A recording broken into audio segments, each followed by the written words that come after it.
সুনন্দা পুষ্কর আত্মঘাতী নাকি খুন? মৃত্যুর নেপথ্যে কি? দিল্লির 5 তারা হোটেলের ঘর থেকে কেন্দ্রীয় মন্ত্রীর স্ত্রীর দেহ উদ্ধারে তুলে দিয়েছে এমনই একগুচ্ছ প্রশ্ন। ক্রমে গাঢ় হচ্ছে রহস্য। শনিবার এইমসের 3 সদস্যের মেডিকেল টিম সুনন্দা পুষ্করের দেহের ময়না তদন্ত করে। সূত্রের খবর, ময়না তদন্তের পর চিকিৎসকরা জানিয়েছেন ময়না তদন্তের 18 থেকে 24 ঘন্টা আগে সুনন্দার মৃত্যু হয়, অর্থাৎ দুপুর 1টা থেকে সন্ধ্যে 7টার মধ্যে। চিকিৎসকদের দাবি, সুনন্দার স্বাভাবিক মৃত্যু হয়নি। শরীরে আঘাতের চিহ্ন মিলেছে, তবে শরীরে বিষের উপস্থিতির প্রমাণ মেলেনি। তবে সুনন্দা পুষ্কর হোটেলে গিয়ে উঠলেন কেন, তা নিয়েও প্রশ্ন উঠতে শুরু করেছে। শুক্রবার জানা গিয়েছিল বাড়িতে মেরামতির কাজের জন্য তারুর দম্পতি হোটেলে ওঠেন, কিন্তু সূত্রের খবর শশী তারুরের এক সহযোগী নাকি এমন খবর ছড়িয়ে দেন। জানা গিয়েছে শুক্রবার ভোর 5:30টায় সুনন্দার সঙ্গে তাঁর দুবাইবাসীর ছেলে শিবের কথা হয়। কোনো বিষয় নিয়ে মা ছেলের মধ্যে বাদানুবাদও হয়, যার পর ফোন কেটে দেন শিব। এরপর সুনন্দার সঙ্গে এক মহিলারও কথা হয়, যদিও তাঁর পরিচয় জানা যায়নি। সূত্রের খবর, গত 2 দিন ধরে সুনন্দা বিশেষ কিছু খাওয়া দাওয়া করেননি, শুধুই ডাবের জল খেয়েছিলেন। নিজের অসুস্থতা এবং সাম্প্রতিক টুইটার বিতর্ক নিয়ে সুনন্দা বেশ বিব্রত ছিলেন। তদন্তে নেমে শনিবার দিল্লির এই 5 তারা হোটেলে সিসিটিভি ফুটেজ সংগ্রহ করে পুলিশ। হোটেলের কর্মীদের পাশাপাশি শশী তারুরের পরিচারক এবং গাড়ির চালককে জিজ্ঞাসাবাদ করা হচ্ছে। 7ই ফেব্রুয়ারি রাজ্যসভার নির্বাচন। এবারে রাজ্যে রাজ্যসভার 5টি আসন খালি হচ্ছে। তৃণমূল সূত্রে জানা গিয়েছে তারা 4টি আসনে প্রার্থী দেবে। 21শে জানুয়ারি মনোনয়ন শুরুর আগেই প্রথম প্রার্থীর নাম ঘোষণা করে চমক দিলেন মমতা বন্দ্যোপাধ্যায়।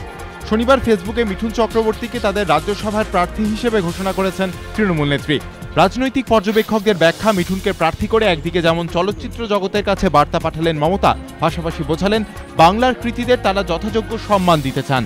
রাজ্যসভায় তৃণমূল প্রার্থী হওয়ার সম্ভাবনা রয়েছে নেতাজি সুভাষচন্দ্র বসুর ভাইপো সুগত বসুরও। বর্তমানে বিধানসভায় বিধায়কদের সংখ্যার নিরিখে তৃণমূল 3টি আসনে এবং বামেরা 1টি আসনে প্রার্থী দিয়ে অনায়াসেই জয় পেয়ে যাবে। 5ম আসনে জয়ের ক্ষেত্রে তৃণমূল আশাবাদী হলেও এই আসনে প্রার্থী দিতে চায় কংগ্রেসও। বর্তমানে কংগ্রেসের মোট বিধায়ক সংখ্যা 38, ফলে একা কংগ্রেসের পক্ষে কোনো প্রার্থীকে জেতানো সম্ভব নয়। বহরমপুরের ইন্দ্রপ্রস্থ এলাকায় 7ম শ্রেণীর এক ছাত্রীকে পড়ান এই গৃহশিক্ষক। তার দাবি, শুক্রবার ছাত্রীর পরিবার তাকে জানায় পাড়ারই এক যুবক দীর্ঘদিন ধরে ছাত্রীকে উত্ত্যক্ত করছে। এরপরই ছাত্রীর মাকে নিয়ে অভিযুক্তের বাড়িতে যান ওই গৃহশিক্ষক। অভিযোগ, সেই সময় লাঠি ও রড দিয়ে তাকে বেধড়ক মারধর করেন অভিযুক্ত যুবক এবং তার বন্ধুরা। হাসপাতালে এসে অভিযুক্তরা তাকে খুনের হুমকিও দিয়েছে বলে অভিযোগ গৃহশিক্ষকের।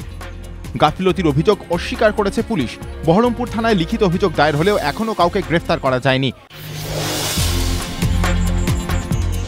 অস্ট্রেলিয়ান ওপেনে শনিবার ভারতের দিন। দুর্ধর্ষ গরমের মধ্যে এদিন পারফরম্যান্সের মশাল জ্বাললেন লিয়েন্ডার, সানিয়া বোপান্নারা। একমাত্র ব্যর্থতার মুখ মহেশ ভূপতি।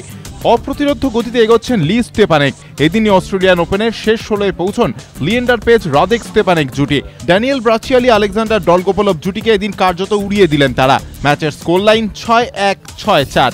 মহিলাদের ডাবলস ও মিক্সড ডাবলস 2 বিভাগেই এগোলেন সানিয়া। কারা ব্ল্যাকের সঙ্গে জুটি বেঁধে মহিলাদের ডাবলসে পৌঁছলেন 3য় রাউন্ডে।